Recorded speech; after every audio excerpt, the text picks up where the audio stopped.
A very good morning, class 7. Today we will start next topic, zero and negative exponents. And up to exercise 4b we completed in our previous video. And today we are going to start the next topic of your book, that is zero and negative exponents. Okay, now zero and negative exponents. Okay now zero exponent means अगर कोई भी आपका एक number है non zero rational number, जैसे ए आपने consider करा और उसकी पावर आपने कुछ भी लगा दी, जैसे हमने लगाई जीरो, क्योंकि हम बात कर रहे हैं जीरो एक्सपोनेंट की। तो जीरो एक्सपोनेंट मीन किसी भी नंबर की पावर अगर आपने जीरो लिखी उसका आंसर हमेशा कैसा आता है, 1। ठीक है, फॉर एग्जाम्पल अगर मैंने 2 की पावर 0 ली तो इसका आंसर भी कितना आएगा, 1। जैसे 2 की पावर 0 प्लस 3 की पावर 0 प्लस 4 की पावर 0, इट मीन्स 2 की पावर 0 मतलब 1 plus 1 plus 1, that is 3 is your answer. ठीक है, जैसे 2 की पावर 0 मल्टीप्लाइड बाय 3 की power 0, that is 1 into 1, that is 1। Understood? Zero exponent means किसी की भी पावर अगर आप जीरो रखेंगे उसका आंसर कैसा आता है, हमेशा 1 आता है। ठीक, now negative integer exponent means अगर कोई भी ए, अगर आपने नॉन जीरो रैशनल नंबर लिया है और एन पॉजिटिव इंटीजर माना है तो A to the power minus N is equal to 1 upon A की पावर एन। इट मीन्स किसी की भी पावर अगर माइनस में है तो उसको आप 1 अपॉन में लिखेंगे। जैसे 2 की पावर माइनस 2 लिखा है तो 1 अपॉन 2 की पावर 2, जैसे यहाँ 2 की पावर 2 है ना, ये 2 लिखेंगे अगर माइनस में है तो। जैसे 2 की पावर माइनस 1 है तो 1 अपॉन 2 की पावर 1। जैसे 3 की पावर माइनस 2 है तो 1 अपॉन, क्योंकि माइनस है तो 1 अपॉन आएगा ही आएगा, और नंबर क्या है, 3 की power 2। Got it? Now zero exponent means किसी की भी पावर जीरो होगी, आंसर कितना आएगा, 1। और नेगेटिव इंटीजर एक्सपोनेंट का मतलब है अगर किसी की भी पावर अगर माइनस में है तो आप उसको कैसे लिखेंगे, 1 अपॉन के फॉर्म में लिखेंगे। Understood? Now with this we will start exercise 4C today. Exercise 4C, question number 1. Question number 1 is give the meaning of each of the following and if possible simplify. इसका meaning लिखना है, इसके साथ साथ आपको possible simplification इसका करना है। ठीक है, now first part of this question is 3 to the power 0। अभी हमने पढ़ा जीरो एक्सपोनेंट में किसी की भी पावर अगर 0 होती है उसका आंसर हमेशा कैसा आता है, 1। ठीक, now second part, a to the power 0। a to the power 0 is 1। अब यहाँ लिखा है 8 की पावर 0, तो 8 की पावर 0 मतलब 1। किसी की भी पावर 0 होगी उसका आंसर कैसा आएगा, हमेशा 1। जैसे फोर्थ पार्ट, 5 की पावर माइनस 1, तो माइनस में लिखते हैं 1 अपॉन 5 की पावर 1। 5 की पावर 1 मतलब 1 upon 5। Understood? Now question number 2। Question number 2 is find the value of, आपको इसकी वैल्यू फाइंड करनी है, 1 अपॉन एक्स की पावर -1। अभी हमने थोड़ी देर पहले पढ़ा जिसकी भी पावर माइनस में होती है वो 1 अपॉन में लिखा जाता है, तो 1 अपॉन एक्स। आप इसको उल्टा कर दीजिए तो it will become x is your answer. Now second part, 2 upon 3 की पावर -1, तो -1 मतलब 1 अपॉन 2 अपॉन 3। अब आप इसको उल्टा कर दीजिए तो 3 upon 2 is your answer. Now third part, -2 की पावर -1, तो -1 मतलब 1 अपॉन -2। ठीक है, तो आप इसको लिख सकते हैं -1 upon 2। Understood? Now question number 4। Question number 4 is question number 3।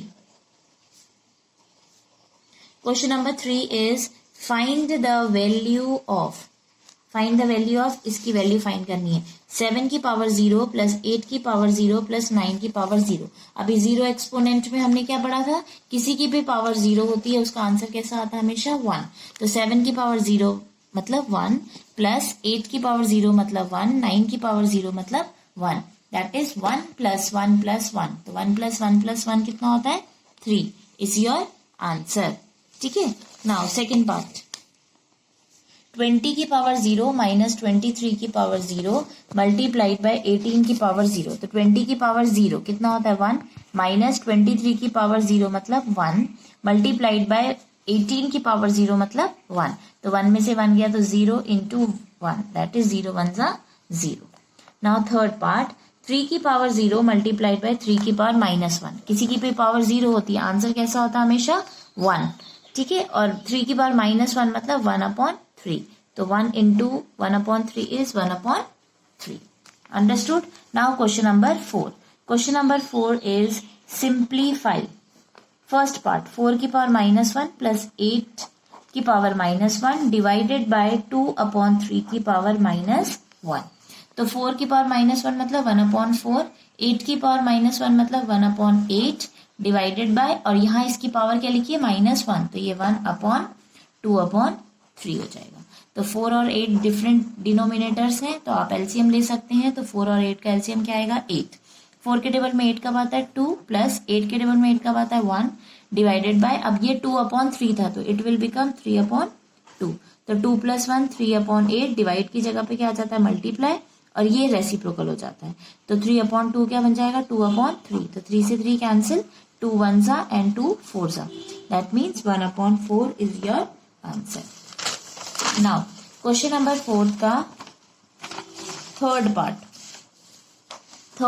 Question number 4 का थर्ड पार्ट. 4/9 की पावर -2 मल्टीप्लाइड 1/4 की पावर -2 मल्टीप्लाइड 1/3 की पावर -2 और 17/18 की पावर 0. अंडरस्टूड.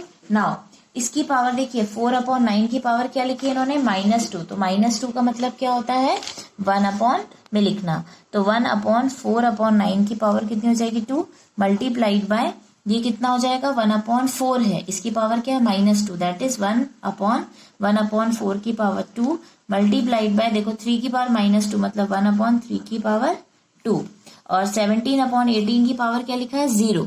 इसका मतलब क्या होता है किसी की भी पावर 0 मीन्स 1. अब आप इसको सॉल्व करिए तो ये 4/9 उल्टा हो जाएगा, दैट इज 9/4 की पावर 2 मल्टीप्लाइड बाय 4/1 की पावर 2, और ये भी ऊपर चला जाएगा तो 3 की पावर 2. तो 9 की पावर 2 मतलब 9 × 9, 4 की पावर 2 मतलब 4 × 4, और यहाँ पे 4 × 4, यहाँ पे 3 × 3.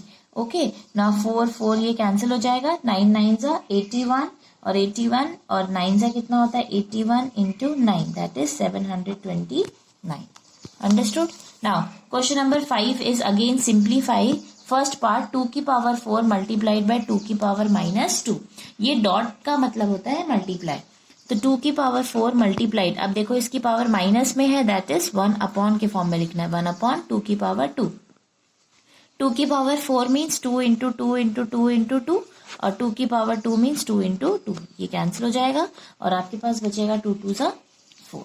ठीक है. नाउ सेकेंड पार्ट 59 की पावर 0, सॉरी 5a है. 5a की पावर क्या लिखा है 0. तो किसी की भी पावर 0 होती है उसका आंसर हमेशा क्या होता है 1. No need to solve that kind of a question, क्योंकि उसकी पावर का आंसर हमेशा कैसा आएगा 1. नाउ थर्ड पार्ट देखिए. थर्ड पार्ट 3 की पावर -5 डिवाइडेड बाय 3 की पावर -5. देखिए दोनों सेम नंबर है, 3 की पावर भी -5 है, 3 की न्यूमरेटर और डिनोमिनेटर दोनों सेम है, तो इसको कैंसिल करके क्या लिख सकते हैं आप 1. अंडरस्टूड. नाउ सिक्स्थ पार्ट -2/3 की पावर -2 मल्टीप्लाइड बाय -2/3. ठीक है. तो यहाँ माइनस लिखा है, दैट मीन्स ये नंबर अभी आप प्लस नहीं कर सकते, क्योंकि देखिए ये दोनों का बेस जो है वो कैसा है आपका सेम. ठीक है. जब दोनों का बेस सेम रहता है तो मल्टीप्लीकेशन में क्या होता है उनकी पावर्स क्या हो जाती है ऐड हो जाती है. तो -2/3 की पावर -2 + 1, यहाँ पे 1 था और यहाँ पे क्या था -2. तो -2/3 की पावर माइनस प्लस कितना होता है माइनस, तो 2 में से 1 गया तो 1. अब ये माइनस में लिखा है तो ये हो जाएगा 1/-2/3. तो इसको आप उल्टा कर दीजिए तो it will become -3/2. Is your answer. Thank you class.